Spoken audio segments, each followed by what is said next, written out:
Hi guys! Guess what? Totoo bang walang pasok sa January 24 hanggang January 30?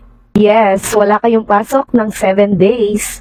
Sa mga nag-aaral sa public schools, meron kayong tinatawag na mid-year break at yon ay sa January. So, ang walang pasok niyan, mag-start siya ng January 24 hanggang January 30. 7 days. So, Wednesday to Tuesday. Haba no na.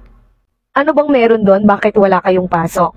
Dahil po kaming mga teachers ay may mga seminars. At yun ang tinatawag nating inset or in-service training ng mga teachers.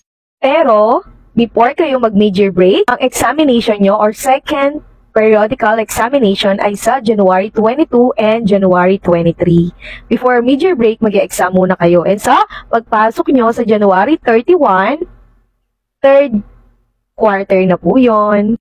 Kaya wag nang malungkot kung January 3 ang pasukan dahil meron naman kayong 7 days mid-year break.